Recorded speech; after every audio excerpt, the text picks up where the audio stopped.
শহর থেকে দূরে মহিপাল নামের একটি গ্রাম ছিল। প্রতিদিনের মতো রিঙ্কি আর পিঙ্কি স্কুল থেকে বাড়ি ফিরছিল। রাস্তায় ওরা ফুচকাওয়ালা দেখতে পায়।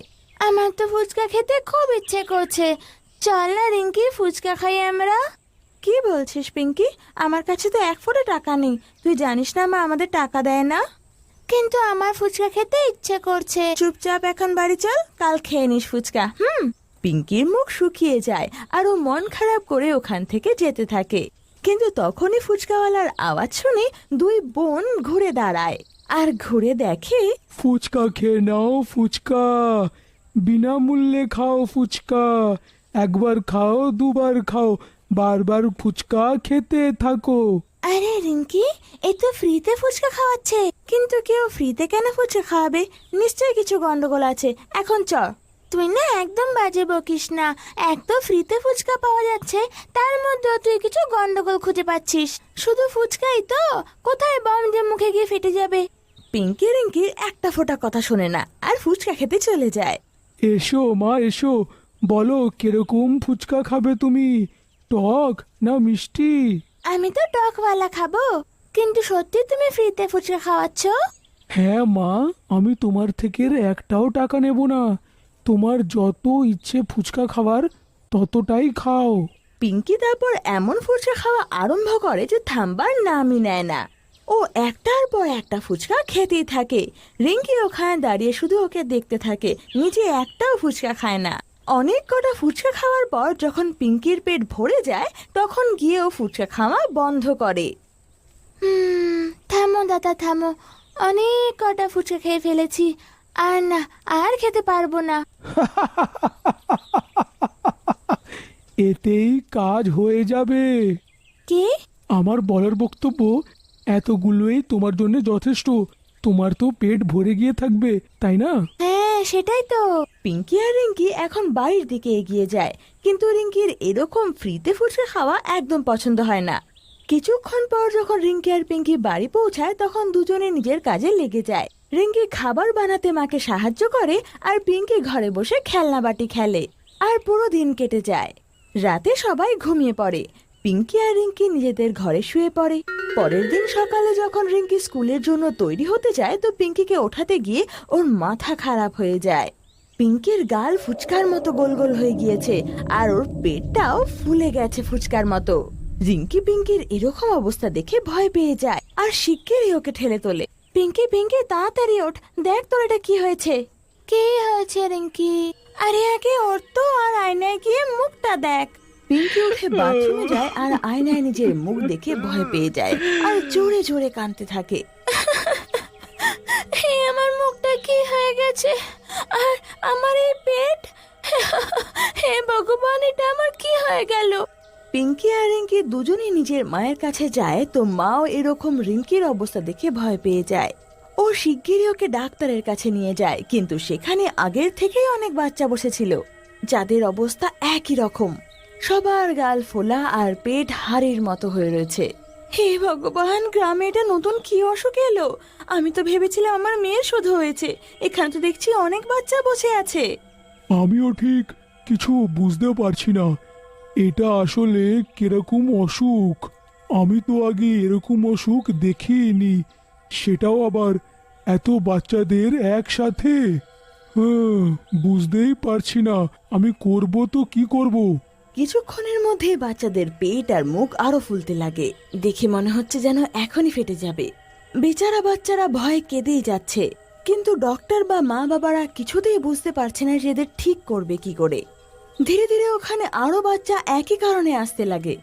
কে জানে কি সমস্যা হয়ে গেল আমার বাচ্চার, কত সুন্দর ছিল, দেখো ফুচকা খেয়ে কি হয়ে গেল। ফুচকা?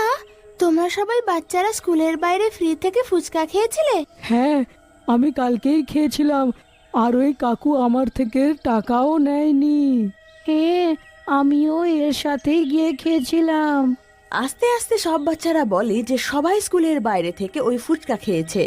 এখন রিঙ্কি সন্দেহ করে যে সব ওই ফুচকার কারণে হয়েছে, না হলে কেন কেউ সবাইকে ফ্রিতে ফুচকা খাওয়াবে।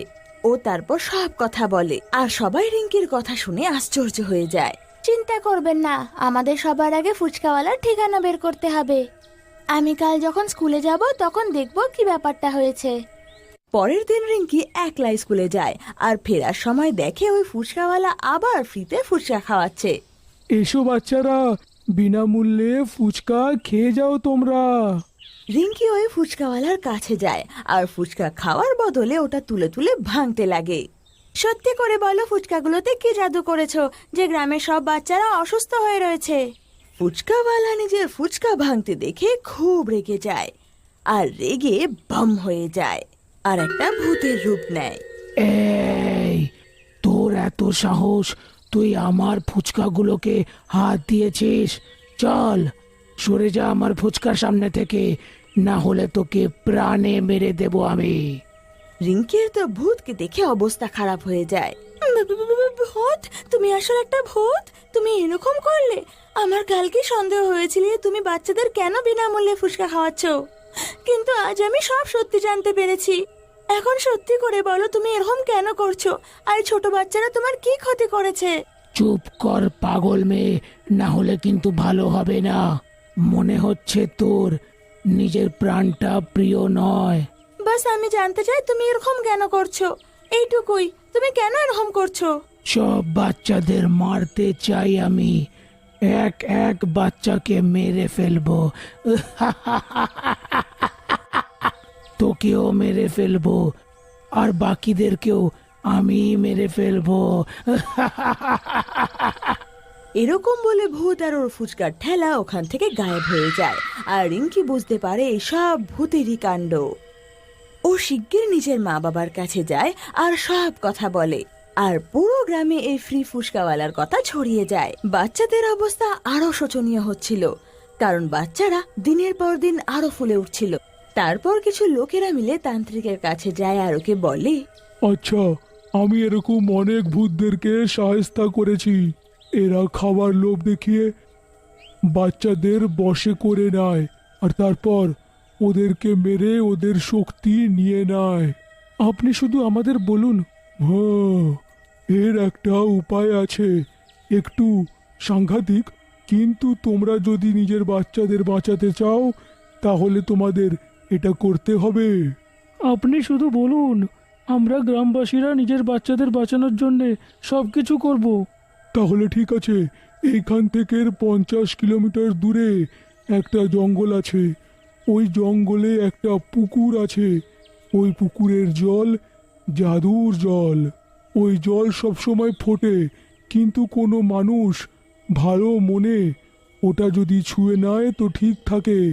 ওই জলটা আনতেই হবে আর ওটা নিয়ে ভূতের ওপর ছিটিয়ে দিতে হবে। এতেই ভূতটা মরে যাবে আর এতেই সব বাচ্চারা সুস্থ হয়ে যাবে। এটা ছাড়া আমার কাছে আর উপায় নেই, যাতে গ্রামের লোকেরা আর ওদের বাচ্চারা সুস্থ হয়ে যেতে পারে।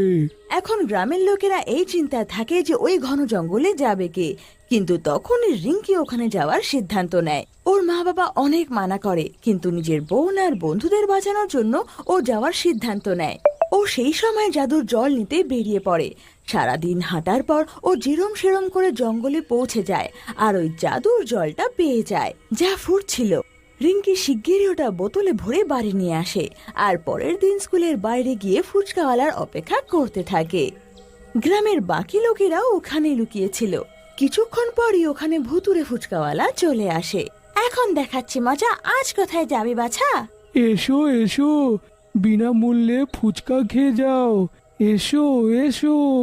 এখন তুই আমাদের বোকা বানাতে পারবি না, তোর আসল রূপ জেনে গেছি, এখন তুই আর ছাড় পাবি না। ফুচকাওয়ালা ভূতের রূপ নিয়ে নেয় আর রিঙ্কিকে ভয় দেখাতে থাকে। আমি তোকে কালকে বুঝিয়েছিলাম না, কিন্তু তোর এত সাহস, তুই আজকে আবার এসে গেলি। এইবার আমি তোকে ছাড়বো না। কিন্তু তখনই রিঙ্কি নিজের জাদুই জলের বোতল খোলে আর ভূতের উপর ফেলে দেয়। ভূতের শরীর আগুনের মতো পুড়তে থাকে আর কিছুক্ষণের মধ্যে ভূতের শরীর ছাই হয়ে যায়।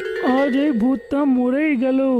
আমরা গ্রামবাসীরা তোমার এই উপকার কোনোদিনও ভুলব না। শিগগিরই গিয়ে বাচ্চাদের উপর জল ছড়িয়ে দাও।